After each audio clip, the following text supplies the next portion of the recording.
प्रिय छात्रों, आप सभी को सुप्रभात। अब हम लोग पढ़ रहे थे बिहारी लाल के नीति के दोहे। तो नीति के दोहे में ये इनका जो 12वां दोहा है उसको हम लोग देखेंगे।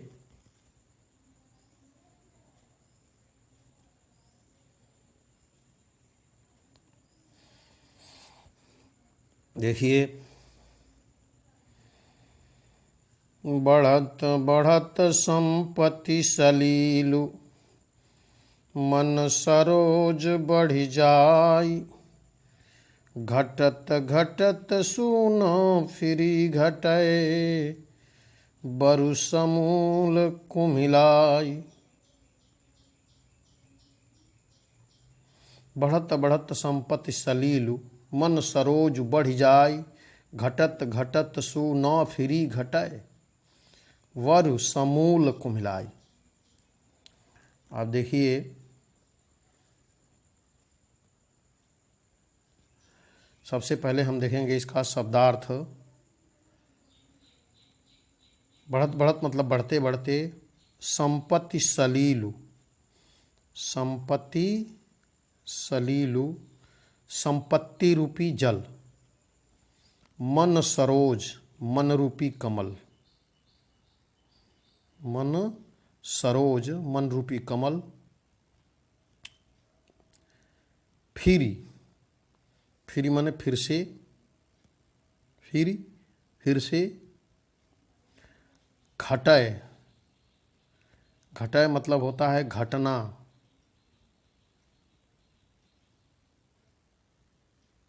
घटय घटना।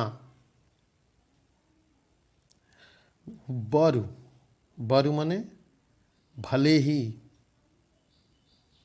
बरु भले ही। समूल, समूल मतलब जड़ सहित, पूरी तरह से समूल। कुम्हिलाई मुरझाना, कुम्हिलाई माने मुरझाना। अब देखिए इसका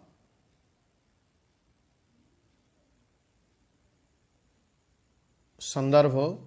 प्रस्तुत दोहा हमारी पाठ्य पुस्तक हिंदी के काव्यखंड के नीति शीर्षक से उद्धृत है। यह कवि बिहारी लाल द्वारा रचित बिहारी सतसई से लिया गया है। प्रसंग देखिए। प्रस्तुत दोहे में बिहारी जी कहते हैं कि संपत्ति बढ़ने से मनुष्य के मन की अभिलाषाएं भी बढ़ती चली जाती हैं। संपत्ति का मन पर क्या प्रभाव पड़ता है, इसी बात का वर्णन यहाँ बिहारी लाल जी ने किया है। अब देखिए आप व्याख्या।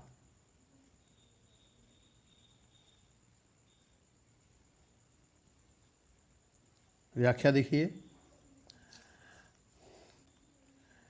बिहारी लाल जी कहते हैं कि बढ़त बढ़त संपत्ति सलीलु, मन सरोज बढ़ जाए। जब मनुष्य की संपत्ति रूपी जल बढ़ता है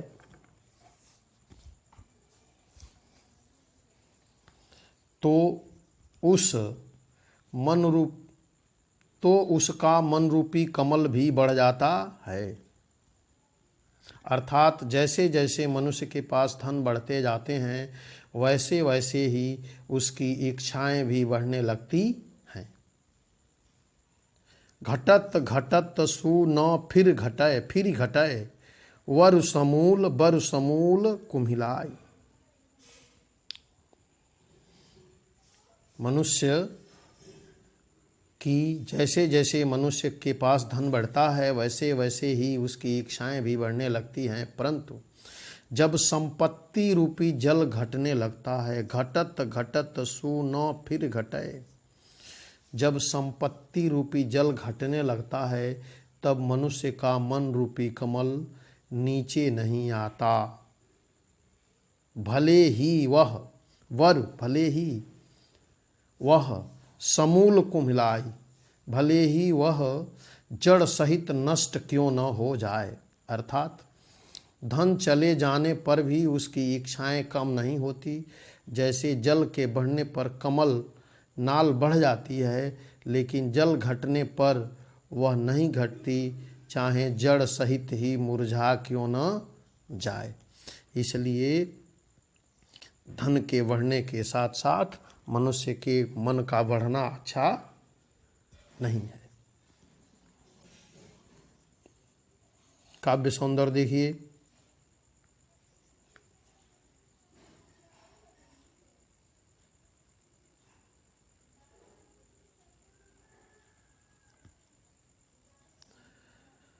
भाषा।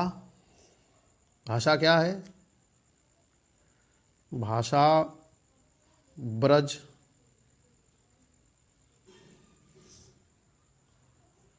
भाषा ब्रज, शैली, मुक्तक, गुण,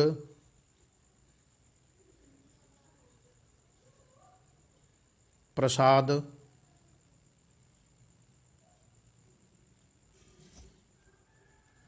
रस, शांत,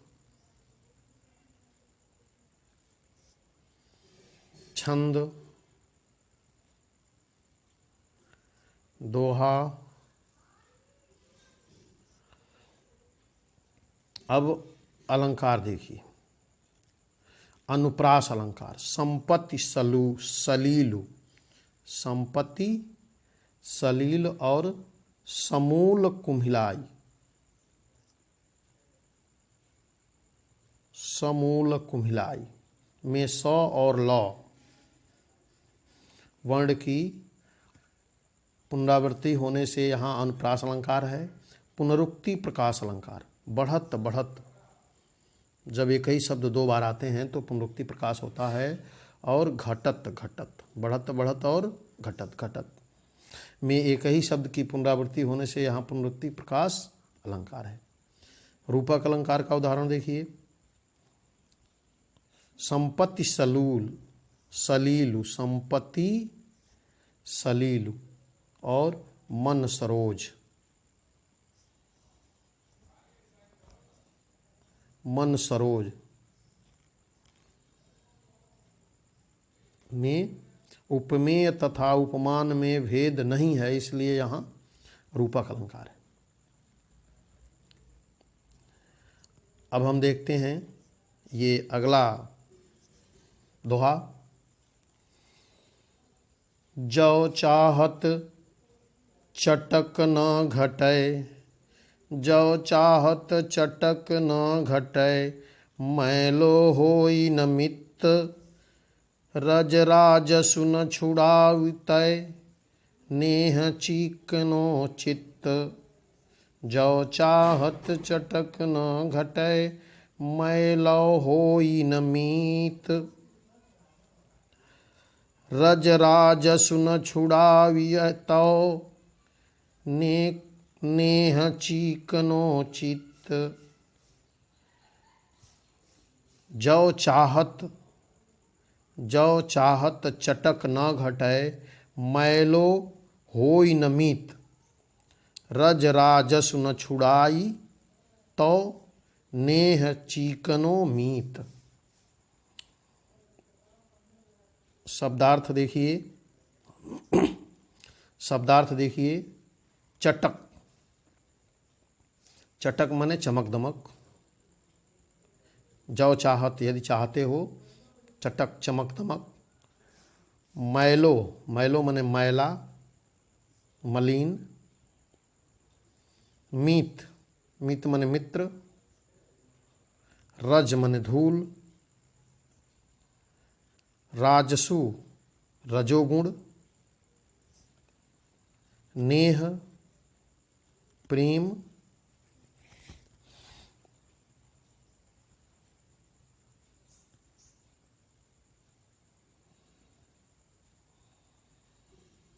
प्रेम या तिल। चित्त, चित्त माने मन,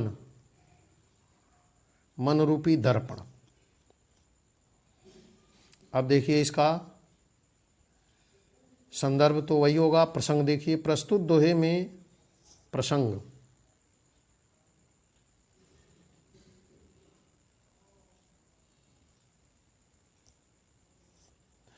प्रस्तुत दोहे में बिहारी जी ने व्यक्ति को अपने मन को शुद्ध करने की शिक्षा दी है।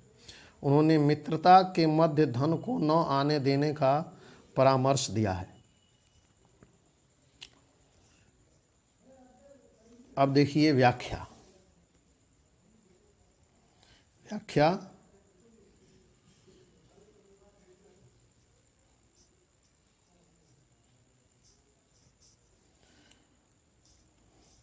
जो चाहत चटक न घटै। कबीरदास जी कहते हैं कि हे मित्र, यदि तुम चाहते हो कि तुम्हारे मन की उज्ज्वलता और कांति कभी समाप्त न हो, जो चाहत चटक न घटै। हे मित्र, अगर तुम चाहते हो तो कि तुम्हारे मन की उज्ज्वलता और कांति कभी समाप्त न हो, तो मैलो होई न मित्त, तो रज राजस न छुड़ाई तो नेह चीकनो चित्त। तो प्रेम रूपी तेल से चिकने मन को क्रोध, गर्व, ईर्ष्या, द्वेष आदि रजोगुणी धूल से स्पर्श मत होने दो। जिस प्रकार तेल की लगी हुई वस्तु पर यदि धूल के कण चिपक जाएं तो वह कांतिहीन हो जाती है, अर्थात गंदी हो जाती है, उसी प्रकार यदि मनुष्य के मन में क्रोध, ईर्ष्या, द्वेष आदि रजोगुणी वृत्तियां आ जाएं तो मन मलिन हो जाता है।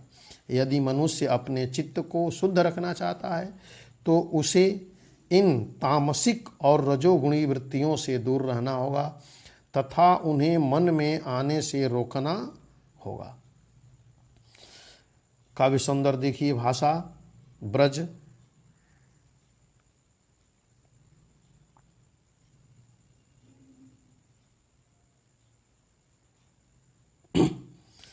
भाषा ब्रज,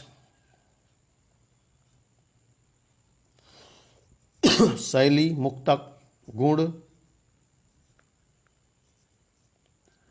प्रसाद,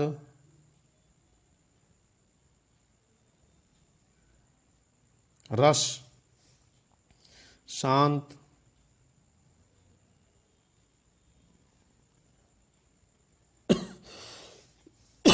छंद। कौन सा छंद है? दोहा। दोहा छंद है। अब देखिए इसमें अलंकार।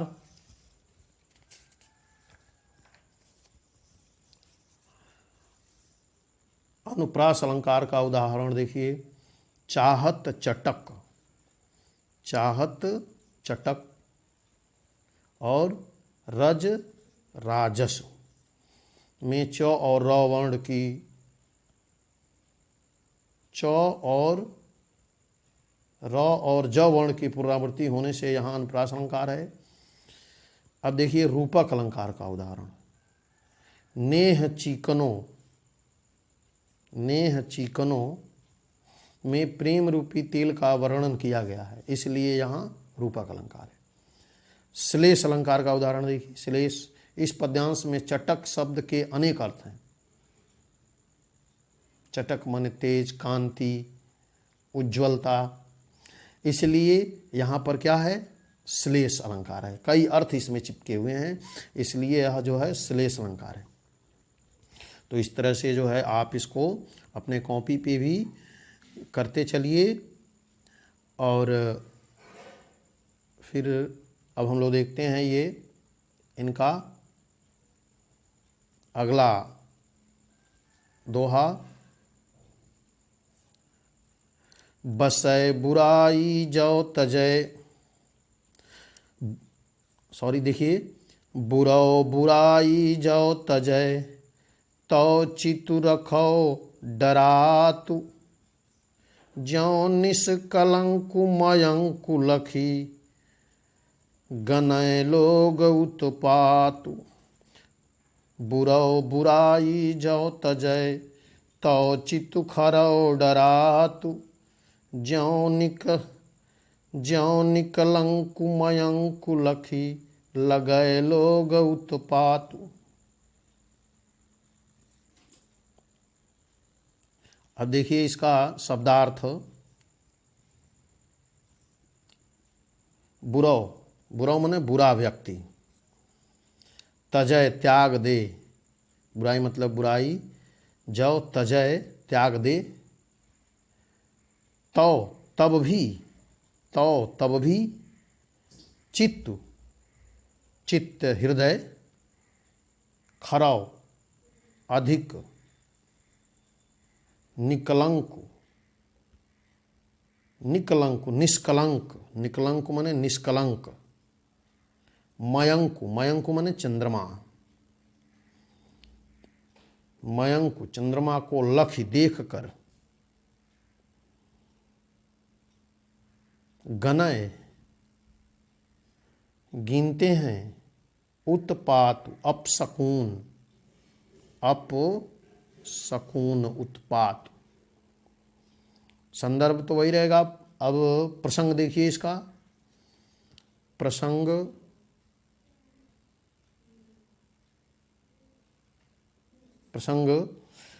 प्रस्तुत दोहे में कवि बिहारी जी कहते हैं कि यदि दुष्ट व्यक्ति अपनी दुष्टता को त्याग भी दे तब भी लोगों के मन में उसके प्रति संदेह बना रहता है। देखिए प्रस्तुत दोहे में बिहारी जी कहते हैं कि यदि दुष्ट व्यक्ति अपनी दुष्टता को त्याग भी दे तब भी लोगों के मन में उसके प्रति संदेह बना रहता है। अब देखिए व्याख्या।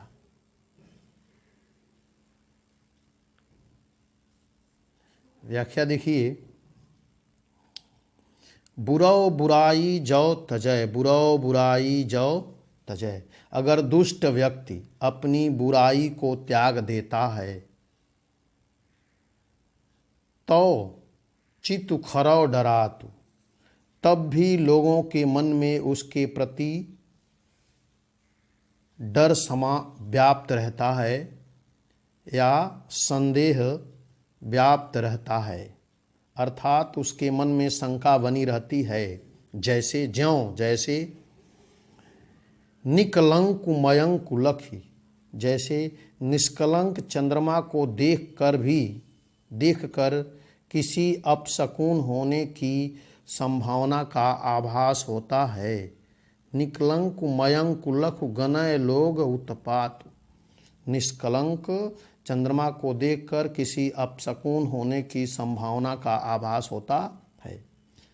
लोगों का मानना है कि चंद्रमा हमेशा धरती पर भूचाल ही लाता है, इसलिए दुष्ट व्यक्ति के प्रति भी यही धारणा बनी रहती है। जिस प्रकार चंद्रमा का निष्कलंक होना असंभव है, उसी प्रकार दुष्ट व्यक्ति की दुष्टता छोड़ना असंभव है। काव्य सुंदर देखिए।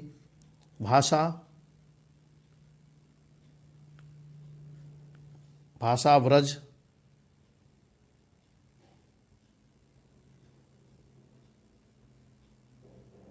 भाषा ब्रज, शैली मुक्तक, गुण प्रसाद, रस शांत, छंद दोहा। अलंकार में देखिए अनुप्रास अलंकार का उदाहरण। बुरो बुराई। बुरो बुराई। निकलंकु मयंकु। निकलंकु मयंकु में ब और र और क वर्ण की पुनरावृत्ति होने से यहाँ अनुप्रास अलंकार है। दृष्टांत अलंकार। इस पद्यांश में दुष्ट व्यक्ति की मनोदशा को चंद्रमा के उदाहरण के द्वारा बताया गया है। दृष्टांत दिया गया, उदाहरण दिया गया है। दृष्टांत मतलब उदाहरण, जिसके कारण यहाँ जो है दृष्टांत अलंकार है।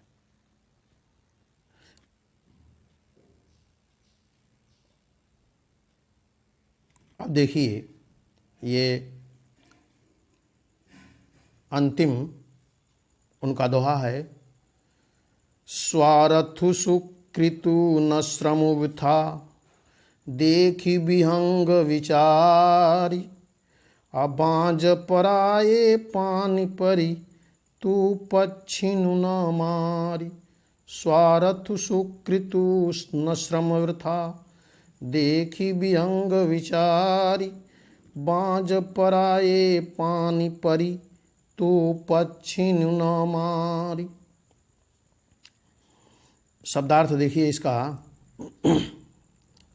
स्वार्थ, स्वार्थ मतलब स्वार्थी व्यक्ति। स्वार्थ स्वार्थी व्यक्ति। सुकृतु सत्कर्म, सुकृतु सत्कर्म। श्रम, श्रम मने काम। वृथा मने व्यर्थ, वृथा मने व्यर्थ। विहंग, विहंग मने पक्षी।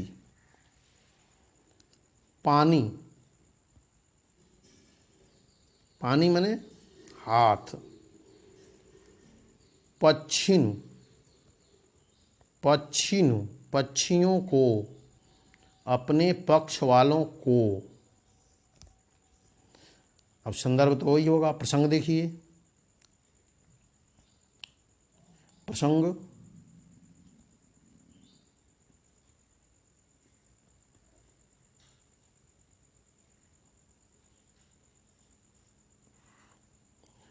प्रस्तुत दोहे में कवि विहारी ने अपने आश्रयदाता राजा जय सिंह और औरंगजेब की बातों में आकर हिंदू राजाओं पर आक्रमण न करने के लिए अन्योक्त के द्वारा सचेत किया है। अन्योक्ति मतलब एक युक्ति से दूसरी बात के तरफ संकेत करना। इसमें जो होता है उसको अन्योक्ति कहते हैं। वहाँ अन्योक्ति अलंकार भी होता है। अलंकार में आप देखेंगे इसमें अन्योक्ति अलंकार भी होगा। अब देखिए व्याख्या। व्याख्या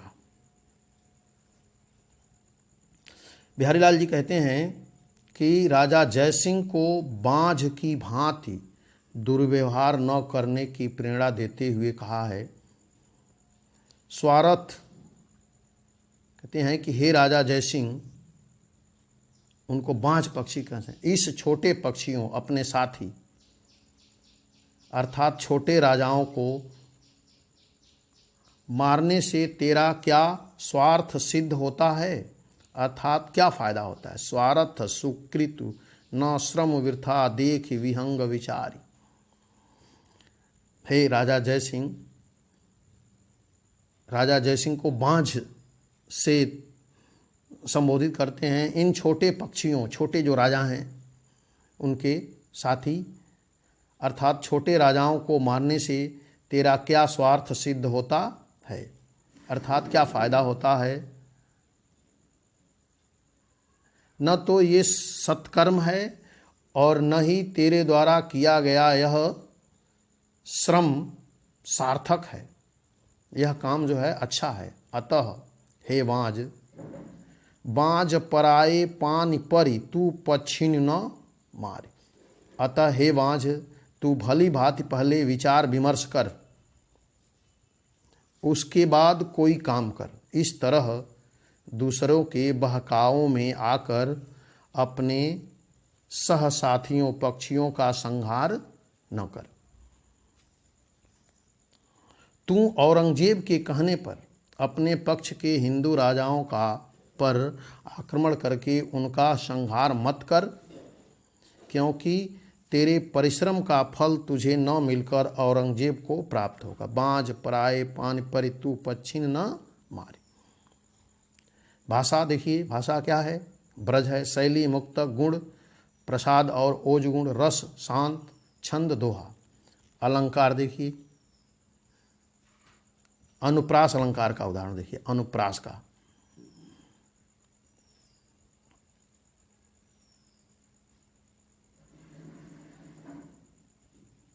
अनुप्रास, अनुप्रास का उदाहरण है विहग, विहंग, विहंग विचारी और पराये पानी परी। पराये पानी परी में क्रमशः प वर्ण की, ब और प वर्ण की पुनरावृत्ति होने से यहाँ अनुप्रास अलंकार है। श्लेष अलंकार पराये पानी परी। अब देखिए इसमें श्लेष, श्लेष। श्लेष अलंकार का उदाहरण पराये पान परि में अनेक शब्दों अर्थों का बोध होता है और इसलिए जो है यहाँ पर श्लेष अलंकार है। और अन्योक्ति अलंकार जैसे बाँझ पक्षी के माध्यम से हमने बताया कि इसमें राजा जय सिंह को संदेश दिया गया है, इसलिए यहाँ अन्योक्ति अलंकार है। तो इस तरह से आप लोगों का ये जो है बिहारी लाल जी की भक्ति के दोहे और नीति के दोहे का अर्थ स्पष्ट किया गया। इसको आप कॉपी पे लिखिए और जो अभ्यास के प्रश्न हैं इसके उसको पूरा करिए। इसमें सारे क्वेश्चन का जो है उत्तर है और जो न समझ में आए उसको फिर पूछिए, फिर आपको जो है बताया जाएगा। और कॉपी पे ज़रूर इसको करते चलिए, क्योंकि उससे आपको जो है बार बार दोहराने में कोई दिक्कत नहीं होगी। और बीच बीच में जब समय मिले तो एक बार उसको सरसरी तौर पे देख लीजिए, पलट लीजिए, याद करिए, पढ़िए, लिखिए, क्योंकि परीक्षा आपकी बहुत नज़दीक है।